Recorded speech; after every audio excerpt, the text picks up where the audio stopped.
ಆ? ರಾಮ ಅನ್ನೋದು ನಾಮ ಅಲ್ಲ, ಅದೊಂದು ತಾಕತ್ತು, ಅದೊಂದು ಶಕ್ತಿ. ರಾಮ ನಾಮ ಅಲ್ಲ ಅಂತೆ, ಅದೊಂದು ಮಂತ್ರ ಅಂತೆ.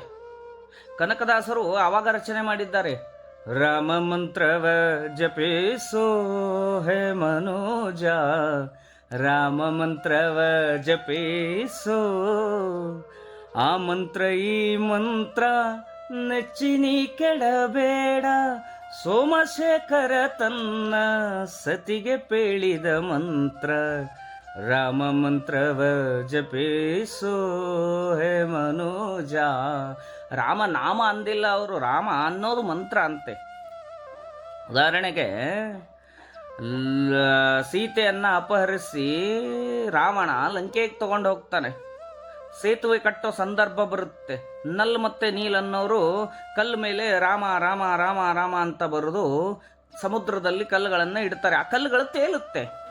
ಇದನ್ನು ನೋಡಿದ ರಾವಣ ದೂತರು ಏನು ಹೇಳ್ತಾರೆ, ಓಹೋ ಇವರು ಮಾಯಾವಿಗಳಿದ್ದಾರೆ, ಜಯ ಗಳಿಸಬಹುದು ಅಂತ ಹೇಳಿ ರಾವಣನ ಹತ್ರ ಬಂದರು ಹೇಳ್ತಾರೆ. ರಾವಣ, ಅವರು ಮಾಯಾವಿಗಳು, ಜಯ ಗಳಿಸಬಹುದು, ಅವರು ರಾಮ ರಾಮ ಅಂತ ಬರೀತಾರೆ, ಆ ಕಲ್ಲುಗಳೆಲ್ಲ ಸಮುದ್ರದಲ್ಲಿ ಇಡ್ತಾರೆ, ಆ ಕಲ್ಲುಗಳು ತೇಲುತ್ತೆ ಅಂತ ಹೇಳಿ.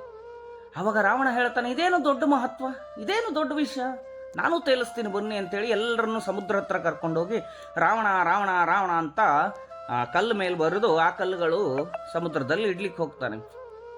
ಆ ಕಲ್ಲುಗಳು ಕೂಡ ತೇಲುತ್ತೆ. ಇದನ್ನು ನೋಡಿದ ರಾವಣ ದೂತರು, ಓಹೋಹೋ ನಮ್ಮ ರಾಜರಿಗೂ ಆ ತಾಕತ್ತಿದೆ ಅಂತ ಹೇಳಿ ರಾತ್ರಿ ಶಯನ ಕಕ್ಷೆಯಲ್ಲಿದ್ದಾಗ ಮಂಡೋದರಿ ಬಂದು ರಾವಣನ ಕೇಳ್ತಾಳೆ, ನಿಮಗೆ ಈ ತಾಕತ್ತಿಲ್ಲ ನನಗೆ ಗೊತ್ತಿದೆ, ಅದು ಹೇಗೆ ಕಲ್ಲು ತೇಲಿಸಿದ್ರಿ ಅಂತ ಹೇಳಿ. ಹೌದು ಮಂಡೋದರಿ, ನಾನು ರಾವಣ ರಾವಣ ಅಂತ ಬರದೆ ಕಲ್ಲು ಮೇಲೆ. ಯಾವಾಗ ಸಮುದ್ರದಲ್ಲಿ ಕಲ್ಲು ಇಡಕ್ಕೆ ಹೋದ್ನೋ ಕಲ್ಲುಗಳಿಗೆ ಹೇಳ್ತಾ ಇದ್ರೆ, ಅಕಸ್ಮಾತ್ ನೀನು ಮುಳುಗಿದ್ರೆ ರಾಮನ ಮೇಲೆ ಆಣೆ ಅಂತ ಹೇಳಿ. ಇದು ರಾಮನಾಮದ ತಾಕತ್ತು.